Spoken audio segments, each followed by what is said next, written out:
The black waitress had spent years working double shifts at a small diner, earning just enough to get by, but she never let exhaustion dull her kindness. So when she saw a frail boy in a wheelchair, shivering in the rain outside, she didn't hesitate. She brought him inside, gave him food, and made him feel safe. Across the street, a billionaire was watching their every move. That billionaire was the boy's father, and her simple act of kindness was about to open doors she never imagined possible. The rain came down in relentless sheets, drumming against the pavement of Lexington Avenue, turning the cracked sidewalk into a slick, uneven mess. Streetlights flickered, their dim glow barely illuminating the worn-down buildings that lined the street. It was late, past 11, and the diner was supposed to be closing. But Serena Carter had never been the type to turn someone away. Not when they needed help, not when the world had already done enough to kick them down. She was wiping down the counter, her chestnut brown skin damp with sweat after a grueling 12-hour shift, when she noticed the small figure outside. A boy, hunched over in a battered wheelchair, his dark hair plastered to his forehead, a tattered coat barely shielding him from the cold. He was sitting just beyond the neon Lexington Diner sign, hands gripping a frayed blanket that did nothing against the chill. Serena frowned, setting her rag down. She pushed open the diner door, shivering as the wind hit her. "Hey, sweetie," she called gently, crouching beside him. "What are you doing out here all alone?"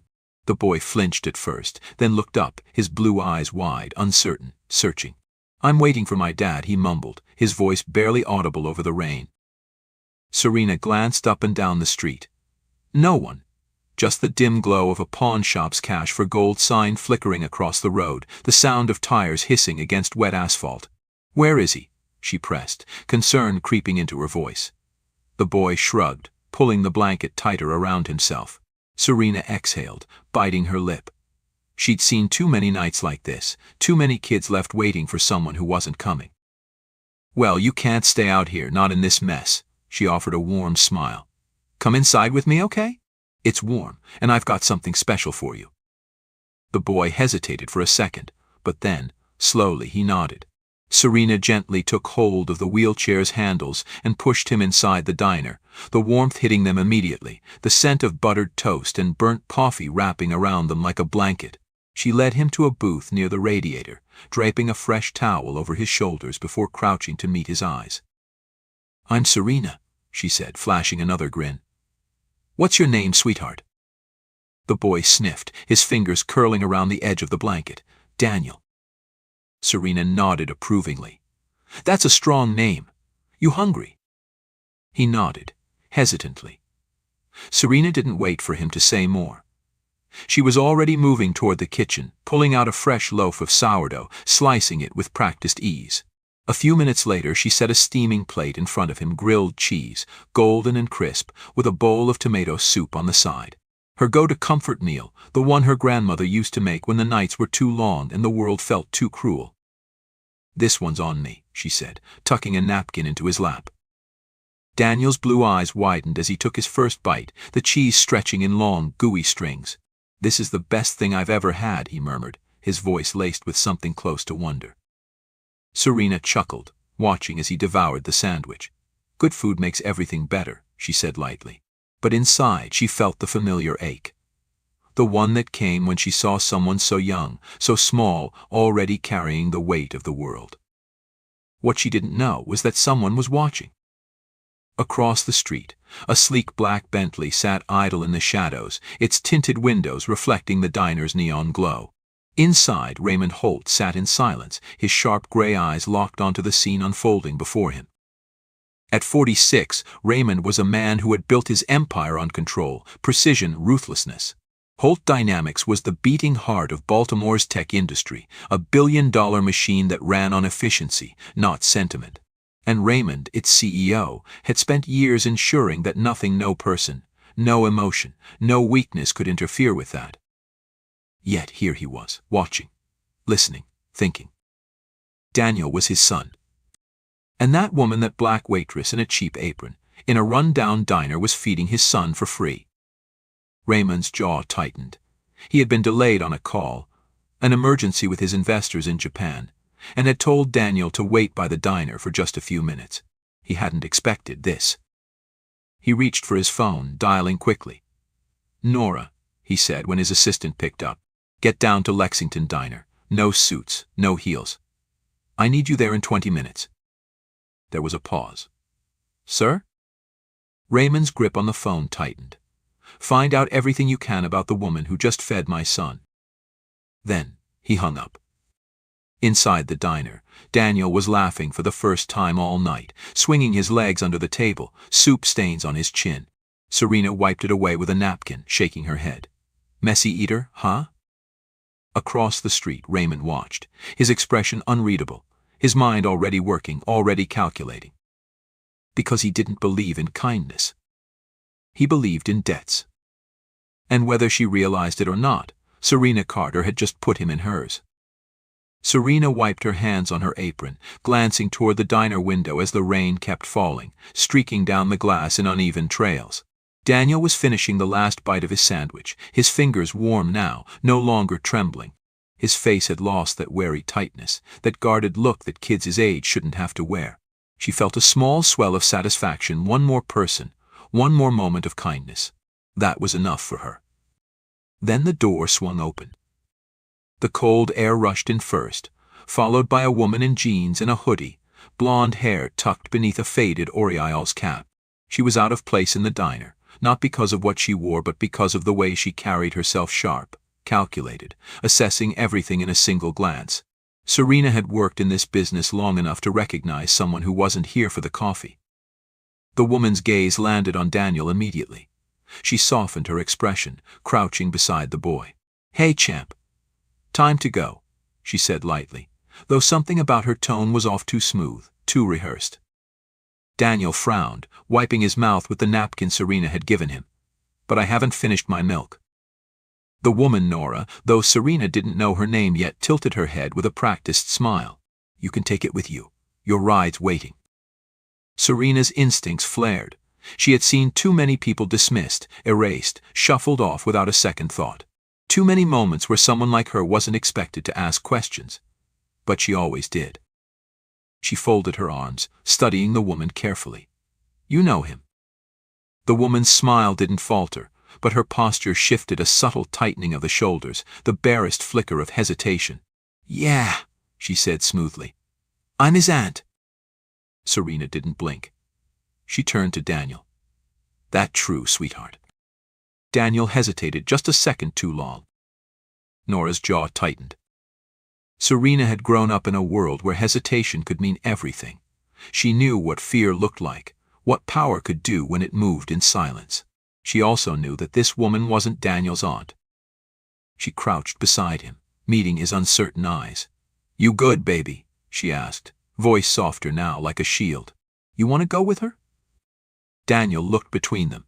His fingers clenched the napkin, tiny knuckles going white. "She's here for my dad," he mumbled. "I guess I have to." Serena didn't move. Her gut screamed at her to push further, to demand more, to make sure this kid was actually safe. But she had been here before, a black woman pressing too hard, asking too many questions, getting the wrong kind of attention. Still, she wouldn't send him away empty-handed. She walked to the counter, grabbed a chocolate chip cookie wrapped in wax paper, and slid it into Daniel's hand. "For the road," she said. His small fingers curled around it, and for the first time that night he grinned. "Thanks, Serena. You're the best." Serena forced a smile, but something in her chest pulled tight. She watched as Nora wheeled Daniel toward the door, the quiet tension between them thick enough to cut. Then, just before stepping out into the rain, Nora glanced back. She didn't say anything. She just looked.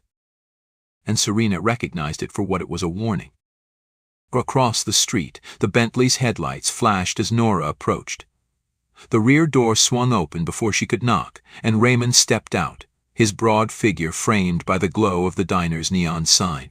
The moment Daniel was safely inside, buckled in the backseat, Raymond turned to Nora.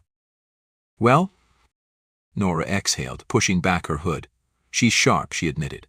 "Didn't buy the aunt story. Almost called me out on it." Raymond's expression didn't change. But she let him go. "She didn't have a choice," Nora said pointedly. "You know how it is. A black woman making a scene. She would have been the one in trouble, not me." Raymond's jaw twitched, but he said nothing. Nora folded her arms. She's not like the others. Raymond already knew that. He had seen it the moment Serena stepped into the rain without hesitation, the way she had spoken to Daniel like he mattered, not like he was an inconvenience. He had watched people bend, flatter, manipulate for his money, but she hadn't even known it was his son, and she had helped anyway. That made her dangerous. He opened the car door, sliding inside, his voice low. I want everything on her. Name, address, background. He fastened his seatbelt, staring straight ahead. I want it on my desk by morning. Nora hesitated just a beat too long. Sir. By morning. She exhaled, then nodded. Understood. The Bentley pulled away from the curb, the diner growing smaller in the rearview mirror. But Raymond wasn't thinking about the city lights or the traffic ahead. He was thinking about Serena Carter and the debt he owed her. Serena trudged home that night, her sneakers soaked from the rain, the chill settling deep into her bones. The diner's measly tips weighed lightly in her pocket, barely enough to cover rent, let alone groceries, but the memory of Daniel's grin stayed with her. Still, something about the encounter gnawed at her, that unease creeping beneath her skin.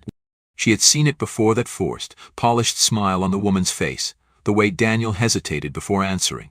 That wasn't just any stranger picking up a kid. That was someone who knew exactly what they were doing. She climbed the stairs to her one-bedroom apartment on West Fayette Street, where the heat barely worked and the walls were thin enough to hear her neighbor's TV blabbery doors down. The second she shut the door behind her, she leaned against it, rubbing a hand down her face. She had learned a long time ago not to get involved in things that weren't her business. But this felt different. This felt wrong. Before she could shake the feeling, a knock sounded at the door. Serena stiffened. No one came by at this hour. She peered through the peephole and her stomach flipped. A man stood on the other side, tall, broad-shouldered, dressed in an expensive black coat that looked like it cost more than her entire rent. His face was sharp, his gray eyes cold and assessing, like he had already taken her apart in his mind before she even opened the door. She didn't open it. Who is it? A pause. Then, a voice deep, controlled. Too controlled, Raymond Holt. That name meant nothing to her. What do you want? She asked, keeping her hand on the lock. Another pause. To talk. Serena's gut screamed hell no, but curiosity won out. Slowly, she unlatched the door and opened it just enough to see his face clearly. He didn't belong in this building, in this part of the city, in her world. I don't know you, she said flatly. His expression didn't change. No, but you know my son. Serena's pulse skipped. She studied him carefully now, the way his presence filled the tiny doorway, the way his coat was still damp from the rain but his shoes were spotless. This was money. Power. The kind that could break people without ever lifting a hand. Her grip tightened on the doorframe. Daniel, she said slowly, you're his father. His nod was barely perceptible. I was across the street last night. The chill that had settled in her bones turned sharp. You were watching. I was. Serena exhaled through her nose. So what? You here to complain that I fed your kid? No. Raymond's gaze flickered, unreadable. I'm here because I don't believe in charity, but I do believe in paying debts. And then, without waiting for her response, he pulled an envelope from his coat and placed it on her rickety kitchen table. Serena didn't move. Slowly, she glanced at the envelope, thick, expensive, the kind of paper that had weight. The kind of paper that meant whatever was inside wasn't small. She swallowed. What is that? A job offer. Serena's brain stalled. She blinked up at him. A what? Raymond tilted his head slightly, as if gauging how much patience he was willing to grant her. A job. At Holt Dynamics. 6 figures. Benefits. The works. Serena let out a sharp, incredulous laugh. You think I want to work for some rich white man who thinks handing out a check makes us even? Raymond didn't flinch. I don't think you want charity, Serena. That's why I'm not offering it. Her name in his mouth made something tighten in her chest. She folded her arms. You don't even know me. I know enough. His voice was steady, unshakable, like a man who never asked, only decided. I know you gave my son food without expecting anything in return. I know you didn't treat him like an inconvenience. I know that's rare. Serena swallowed hard, trying to ignore the way his words knocked something loose in her ribs. She looked back at the envelope, at the ridiculous weight of it sitting on her table. And what exactly would I be doing at Holt Dynamics? Making coffee. Raymond's mouth twitched, something like amusement ghosting across his face before it vanished. No, you'd be working directly with me, handling negotiations, public relations. You're good with people. I need someone like that. Serena snorted. You don't need me. You've got a company full of Ivy League grads who'd slit each other's throats for a job like that. Raymond's expression finally shifted just slightly. That's exactly why I don't trust them. Silence stretched between them. Heavy. Waiting. Serena could feel the weight of his offer pressing against her, curling around the edges of her pride, her exhaustion, her stubborn refusal to be bought. But 6 figures.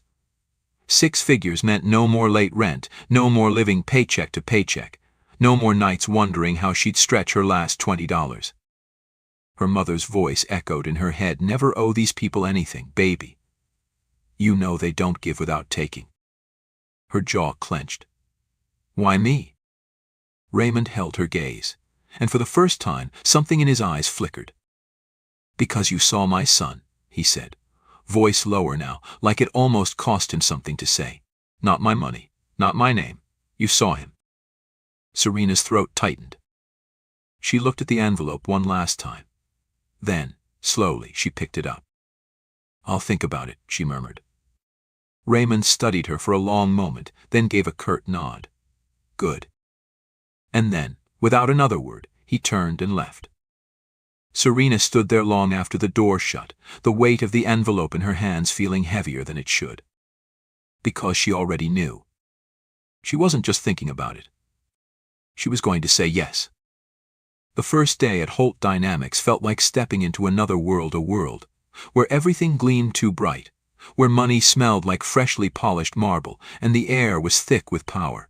Serena walked into the towering glass building in a department store blazer and thrifted heels, feeling every pair of eyes snap toward her the moment she crossed the lobby. It wasn't the kind of attention she was used to. It wasn't curiosity.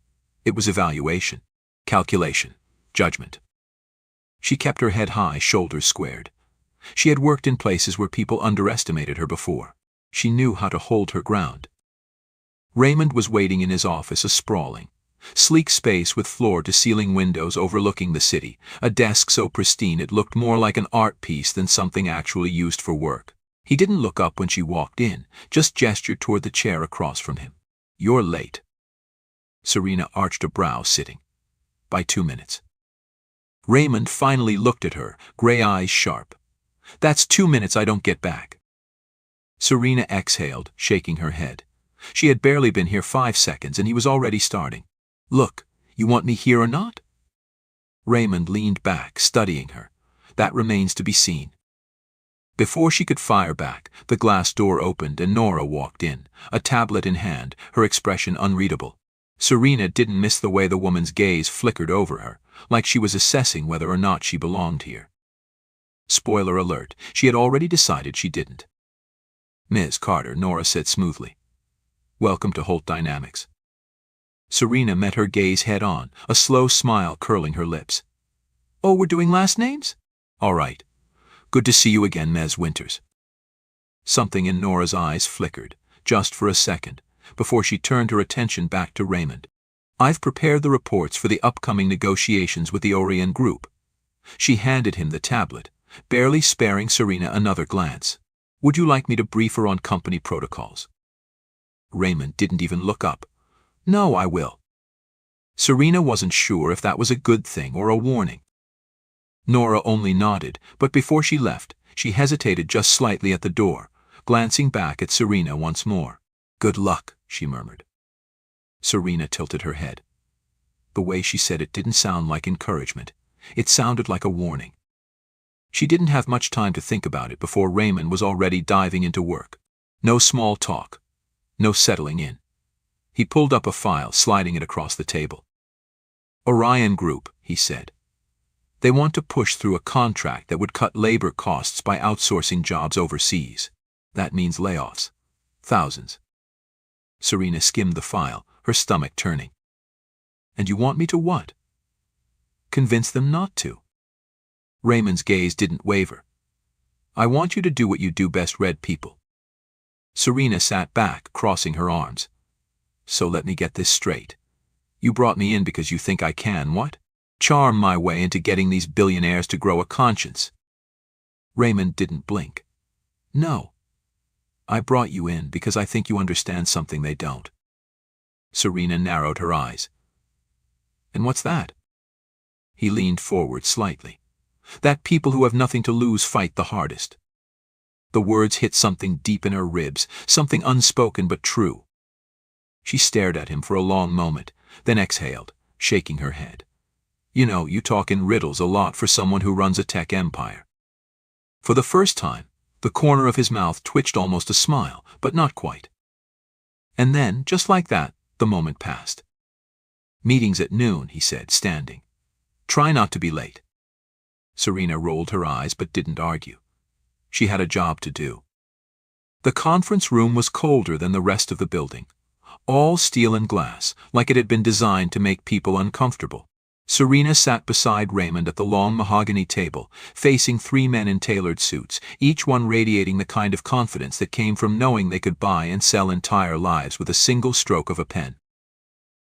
The leader of the group, Philip Langford, 60, white, hair slicked back like old money arrogance, was a birthright, barely even looked at her. Serena had dealt with men like him before, the ones who only saw value in people who looked like them. She didn't let it show. Raymond opened the conversation, cutting straight to the point. You want to move production to Taiwan. You say it'll save costs, increase efficiency. He paused. I say it'll destroy a workforce that's built this company's infrastructure for over a decade. Langford gave a slow, thin-lipped smile, the kind that didn't reach his eyes. You misunderstand, Raymond. It's not personal, it's just business. Serena's fingers curled beneath the table. Not personal. She had heard that phrase too many times in her life. When her landlord raised rent overnight because developers wanted to revitalize the neighborhood. When her mother lost her job at the textile plant because they found cheaper labor overseas. When companies like this shut down communities and called it strategy. She smiled, but there was steel in it. Funny, she said, tilting her head. Because it's always just business until it's your job on the line. Langford's eyes snapped to her for the first time. Raymond didn't interrupt. He just watched. Langford exhaled sharply through his nose, like he had better things to do than entertain the help. And you are. Serena didn't blink. Serena Carter. Holt Dynamics. He gave her a once-over, and she saw the exact moment he dismissed her. She didn't care. She had been underestimated before. Langford leaned back in his chair, waving a hand. Look, sweetheart, I get it. You think we're the villains here. But this is about numbers. It's about what makes the most sense. Sweetheart. Serena's jaw locked. She leaned forward, matching his posture. All right, she said coolly. Let's talk numbers. She slid a document across the table. This is a breakdown of what happens when you offshore production. Sure, you cut costs at first. But in 3 years, when labor demands rise, your new manufacturing hub gets expensive. You'll spend millions restructuring, rehiring, and dealing with PR disasters when the headlines read American workers betrayed for profit. She tapped the paper. That's not a guess. That's market analysis. Langford glanced at the file but didn't touch it. Serena held his gaze. Didn't blink. Didn't flinch. You can make the smart choice now, she said, voice calm. Deadly. Or you can explain to your investors why your short-term gains just cost them their long-term returns. Silence. Then, finally Langford exhaled, picked up the paper, scanned it. Raymond didn't smile. But Serena could feel the shift in the room. She had just changed the game. Langford set the document down, his expression unreadable. We'll revisit the proposal. Raymond nodded. See that you do. The meeting ended shortly after. As Langford and his associates left, Serena felt the weight of Raymond's gaze on her. She turned to him. "Well?" Raymond studied her for a long moment, then said, "I knew I hired you for a reason." Serena smirked. "Damn right you did." And for the first time since she walked into Holt Dynamics, she felt like she belonged. 2 months in, Serena had found her rhythm at Holt Dynamics, or at least, she thought she had. She had learned how to navigate the halls of power, how to stand her ground in a world that barely acknowledged her existence. She had faced down Philip Langford and walked out victorious. She had proved to Raymond and to herself that she wasn't just here as a symbolic gesture, a corporate pet project. She was here because she belonged. But victories at the top were short-lived. Because now the company was in trouble. Serena was in trouble. And someone had just set her up to take the fall. She had just come back from a client meeting when Nora caught her in the hallway. "We have a problem," she said, her tone sharp, urgent. Serena frowned. "Define problem." Nora didn't answer. She just handed Serena a printed email. Serena's stomach sank the second she saw the contents. It was a company report, classified financial data. It had been leaked to the press. And the email forwarding it had Serena's name on it. The words blurred. The air in the room shifted, turned dense, heavy. She forced herself to breathe. "This isn't mine." "I know," Nora said. "But someone wants it to be." Serena's pulse thrummed in her ears. She had been in enough situations like this to know how fast they spiraled. A black woman in a powerful white space didn't get the benefit of the doubt. She didn't get to be innocent until proven guilty. She was guilty the second they said she was. She gripped the paper, scanning it again. "Who else has seen this?" "Raymond," Nora said, "and the board." Her breath hitched. The board. Third. She had barely clawed her way into this company, and now they were about to rip her out. Raymond's office was colder than usual. Or maybe it was just the way he was looking at her. His hands were clasped on his desk, his expression unreadable, but his eyes, those sharp, gray eyes, were studying her, weighing her. Serena felt something clench in her chest. "Tell me I wasn't wrong," he said, low, controlled. Serena slammed the email onto his desk. "This isn't me." Raymond didn't look at the paper. He didn't need to. "I want to believe that," he said, voice steady. "But this is a serious leak, Serena. Millions in exposure, stock drops, investigations. You understand how bad this is?" Serena leaned forward, hands planted on his desk. "I understand perfectly. I also understand that whoever did this knows exactly what they're doing. I was the easy target, right? The outsider. The black woman with too much confidence. Who's going to believe me over some executive who's been here for 10 years? Raymond didn't flinch. But he didn't disagree, either. The silence stretched too long. Serena's nails dug into her palms. "Do you think I did this?" Raymond held her gaze. "No." The breath she had been holding finally released. "But," he continued, "the board does." Serena swore under her breath, pacing. She could feel the noose tightening. "So what happens now?" she asked, forcing the words out. Raymond exhaled, rubbing a hand over his jaw. "We find the real leak." Serena froze. "We." "Not you." "Not me." "We." For the first time since she walked in, the ice in her chest cracked. Raymond stood, slipping his suit jacket back on. Nora's already running a trace on the email's source, but it was routed through an external server. Someone covered their tracks well. He met her gaze. "We'll have to be smarter." Serena crossed her arms, leveling him with a look. "And what if we don't find them in time? What if the board decides to cut me loose?" Raymond's jaw tightened. "Then we make them regret it." Serena studied him. Raymond Holt was not the kind of man who made promises. But for the first time she believed him. And whoever had set her up, they were about to find out exactly what kind of fight they had just started. The truth unraveled faster than they expected. Serena and Nora worked through the night, combing through server logs, tracing digital breadcrumbs. Whoever had framed her had been careful but not careful enough. The leak had been routed through a secondary account, one tied to Eric Calloway, a senior executive with 10 years at Holt Dynamics and a reputation for keeping his hands clean while letting others do his dirty work.